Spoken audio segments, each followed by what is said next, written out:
Assalamualaikum warahmatullahi wabarakatuh. Kali ini Hasik TV akan membahas 3 tempat paling misterius di dunia yang keberadaannya belum diketahui sama sekali secara pasti. Akan tetapi, keberadaannya wajib kita imani. Ada beberapa tempat di dunia ini yang kita yakini keberadaannya, namun belum diketahui di mana tempat tersebut berada. Tempat-tempat ini juga banyak disebutkan di dalam Al-Quran maupun hadis Rasulullah SAW. Apa-apa saja tempat tersebut? Berikut ulasannya. Yang pertama, tembok Ya'juj dan Ma'juj. Sekitar 50 km di utara Beijing, ada sebuah desa di kaki bukit bernama Badaling. Dari tempat ini, para turis dari berbagai belahan dunia memasuki pintu gerbang menuju ke tembok besar Cina. Pemandangan dari atas tembok sangat indah. Tembok sepanjang 6.000 km itu konon bisa terlihat dari bulan. Banyak orang menyangka itulah tembok yang dibuat oleh Zulkarnain dalam surat Al-Kahfi. Dan yang disebut Ya'juj dan Ma'juj adalah bangsa Mongol dari utara yang merusak dan menghancurkan negeri-negeri yang mereka taklukkan. Syekh Hamdi bin Hamzah Abu Zaid, seorang penulis dan peneliti tentang tembok Zulkarnain, meyakini bahwa tembok yang dibangun oleh Zulkarnain adalah tembok Cina tersebut. Hal ini kemudian dituangkannya dalam sebuah buku yang telah diterjemahkan ke dalam bahasa Indonesia dengan judul Mengungkap Misteri Perjalanan Zulkarnain ke Cina. Buku ini diterbitkan pada Maret 2007 silam.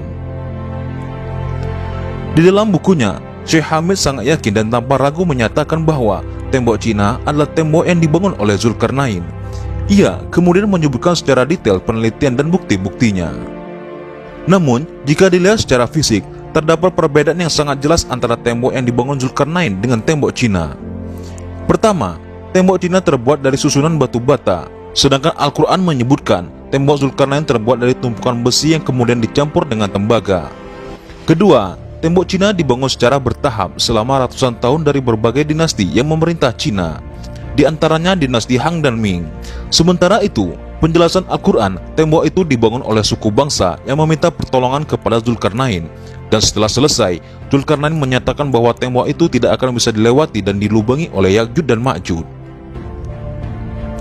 Berbeda dengan penjelasan Syekh Hamid bin Hamzah Abu Zaid, Abdullah Yusuf Ali dalam tafsir The Holy Quran menuliskan bahwa di Uzbekistan, tepatnya di distrik Hisar, sekitar 240 km di sebelah tenggara Bukhara, ada celah sempit di antara gunung-gunung batu. Letaknya di jalur utama antara Turkistan ke India. Tempat itu kini bernama Buzgolkana dalam bahasa Turki. Tetapi dulu nama Arabnya adalah Bab al-Hadid.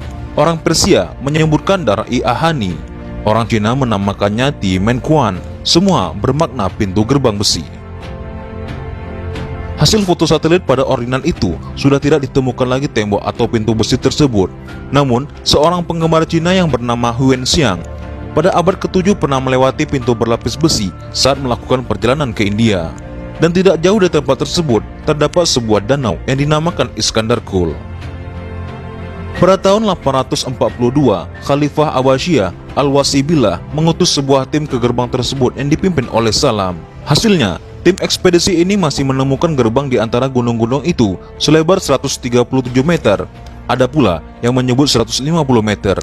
Dengan kolom besar di kiri dan di kanan, terbuat dari balok-balok besi yang dicor dengan cairan tembaga, tempat bergantung daun pintu raksasa. Dalam Al-Quran memang tidak dijelaskan secara detail tentang Zulkarnain berasal dan kemana saja pengembaraannya. Al-Quran hanya menyebutkan Zulkarnain melakukan pengembaraan menuju matahari terbenam dan matahari terbit. Lalu dalam perjalanan ke utara, Zulkarnain bertemu dengan 2 buah bukit yang di baliknya terdapat kaum yang bernama Ya'juj dan Ma'juj. Lalu, di manakah sebenarnya keberadaan tembok Ya'juj Ma'juj itu berada? Yang pasti, hanya Allah SWT yang maha mengetahui yang ada di langit dan di bumi, di mana keberadaan tempat tersebut.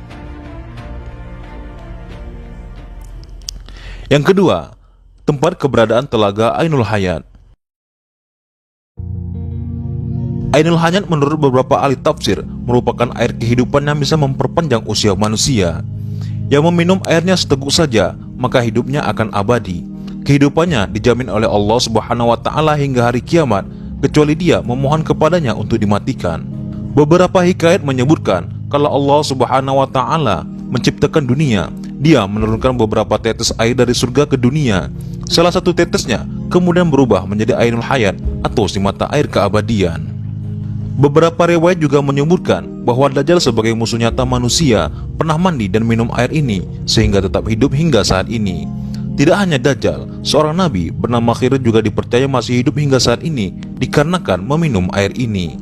Di mana sebenarnya letak Ainul Hayat ini berada? Beberapa pendapat mengatakan bahwa letak Ainul Hayat yang dijaga oleh Nabi Khidir berada di Pulau Bermuda. Oleh karena itu, banyak kapal dan orang yang hilang ketika melewati daerah tersebut karena para setan berbondong-bondong mengelilingi tempat tersebut untuk merebut Ainul Hayat. Jika memang benar tempat tersebut memang benar adanya, sekali lagi hanya Allah yang maha mengetahui di mana sebenarnya tempat yang dipercaya dapat membuat manusia menjadi hidup abadi karena izinnya ini berada. Yang ketiga, pulau tempat Dajjal dikurung. Dajjal diyakini sebagai salah satu makhluk penanda akhir zaman. Sampai sekarang, keberadaan makhluk tersebut pun masih banyak dipertanyakan. Banyak yang menyebut Dajjal saat ini masih dikurung di sebuah pulau dan akan keluar begitu akhir zaman sudah dekat. Namun, di mana letak Dajjal dikurung tidak ada yang mengetahuinya, dikarenakan begitu minimnya informasi mengenai di mana Dajjal dikurung. Ada beberapa pendapat yang mengatakan jika Dajjal dikurung di sebuah pulau yang bernama Socotra yang terletak di Samudra Hindia. Kepulauan ini terletak 80 km sebelah timur dari tanduk Afrika dan 380 km sebelah selatan dari Jazirah Arab. Kepulauan ini sangat terisolasi sehingga sepertiga dari floranya tidak dapat ditemui di tempat lain selain di kepulauan ini. Namun, hal ini pun tidak memiliki dalil yang kuat sehingga banyak para ulama yang tidak setuju mengenai hal ini. Akan tetapi, sebagai umat Islam, kita wajib mengimani akan keberadaan Dajjal sang pembawa fitnah besar yang akan keluar di akhir zaman, sebagaimana sabda Rasulullah SAW. Dalam sebuah hadis sahih dari Abu Umamah, Rasulullah SAW bersabda, "Wahai sekalian manusia, sungguh tidak ada fitnah yang lebih besar dari fitnah Dajjal di muka bumi ini semenjak Allah menciptakan anak cucu Adam. Tidak ada satupun nabi yang diutus oleh Allah melainkan ia akan memperingatkan kepada umatnya mengenai fitnah Dajjal.